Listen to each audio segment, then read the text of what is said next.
महात्मा बुद्ध के एक शिष्य थे जिनका नाम था पूर्ण कश्यप। वह निश्चित रूप से पूर्ण हो गए थे, इसीलिए महात्मा बुद्ध उन्हें पूर्ण कहते थे। फिर एक दिन महात्मा बुद्ध ने उन्हें बुलाया और कहा, पूर्ण, अब तू सच में पूर्ण हो गया है। अब तुझे मेरे साथ इधर उधर घूमने की कोई आवश्यकता नहीं। अब तू जहाँ चाहे वहाँ जा सकता है। अब तू गांव-गांव, नगर-नगर अपनी इच्छा के अनुसार घूम सकता है। अब तुझे मेरे साथ की जरूरत नहीं। अब तू पूर्ण हो चुका है। तूने जो पाया है अब वो लुटाने का समय आ गया है। अब तू जगह जगह घूम और तूने जो भी सीखा है उस ज्ञान को सब जगह बांट। पूर्ण ने बड़ी विनम्रता से कहा, भगवान, किस दिशा में जाऊं? आप इशारा तो दें। महात्मा बुद्ध ने कहा, तू खुद ही चुन कि तुझे किस दिशा में जाना है। अब तू खुद ही सामर्थ्य है। अब तुझे मेरे इशारे की भी जरूरत नहीं रही। तो पूर्ण ने फिर कहा, सूखा गांव नाम का एक इलाका है, मैं सोचता हूँ कि वहाँ जाऊँ। महात्मा बुद्ध ने कहा, तू खतरा मोल ले रहा है। वह भली जगह नहीं, लोग सज्जन नहीं हैं। वहाँ पर लोग बहुत दुष्ट हैं और वहाँ जो भी आता है उन्हें उसे सताने में बड़ा मजा आता है। लोग तुझे बहुत परेशान करेंगे। वहाँ के लोगों को साधु सन्यासी रास नहीं आता। जब तुझे इन पीत वस्त्रों में देखेंगे और भिक्षु समझेंगे तो तुझे और ज्यादा परेशान करेंगे। वह बहुत जंगली हैं, वहाँ मत जा।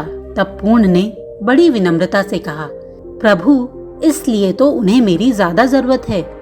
किसी को तो जाना ही होगा। कब तक वह जंगली ही रहेंगे? कब तक उन्हें पशुओं की तरह रहने दिया जाए? अब मुझे जाना होगा। उन्हें भी तो पता चले कि इंसानों का जीवन क्या होता है। आप बस आज्ञा दे। महात्मा बुद्ध ने कहा, तू बड़ा खतरा मोल ले रहा है। मैं तो कहता हूँ फिर सोच ले, एक बार और सोच ले। वहाँ जाना तेरे लिए सही नहीं होगा। पूर्ण ने कहा, नहीं प्रभु, आप मुझे आज्ञा दे, मैं वहीं जाना चाहता हूँ। तो महात्मा बुद्ध ने कहा, ठीक है, जा, पर मेरे 2-3 सवालों का जवाब देता जा। पहला, कि अगर वह तुझे गालियाँ देंगे, तेरा अपमान करेंगे, तो तुझे क्या होगा? तो पूर्ण ने कहा, यह भी आप मुझसे पूछते हैं, क्या होगा? आप भली भांति जानते हैं, मैं प्रसन्न होऊंगा, क्योंकि मेरे मन में यह भाव उठेंगे कि कितने भले लोग हैं। सिर्फ गालियां देते हैं, मारते नहीं हैं। मार भी सकते थे पर मारा नहीं। महात्मा बुद्ध ने कहा, ठीक है, अगर वो तुझे मारने लगे तो तेरे मन में क्या विचार आएंगे? पूर्ण ने फिर कहा, ये आप मुझसे पूछते हैं? आप भली भांति जानते हैं कि पूर्ण प्रसन्न होगा, अपना अहोभाग्य मानेगा कि वह बस मार रहे हैं, लकड़ी या पत्थर से। वह चाहते तो जान से भी मार सकते थे, पर मार नहीं रहे हैं।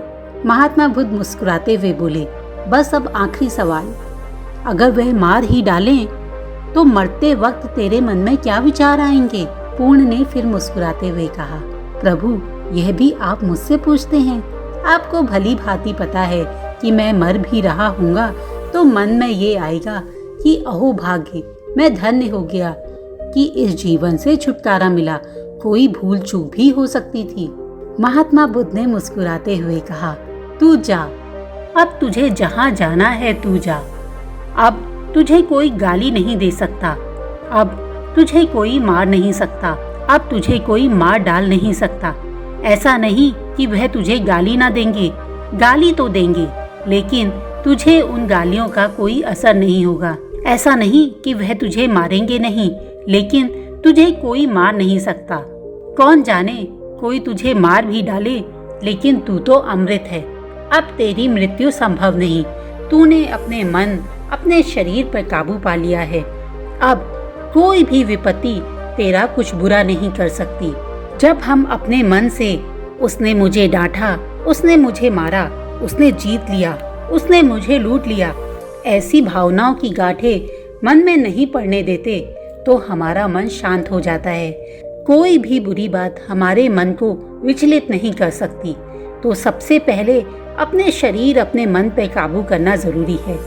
दूसरों के द्वारा कोई भी विचार, भले ही वो अच्छा हो या बुरा, अगर हम अपने मस्तिष्क पे हावी नहीं होने देते, अपने मन, अपनी आत्मा पर उसका प्रभाव नहीं पड़ने देते तो हम हमेशा शांत स्वभाव में रहते हैं और ऐसे व्यक्ति को कोई हरा नहीं सकता, कोई मार नहीं सकता, क्योंकि उसने स्वयं पर विजय प्राप्त कर ली है।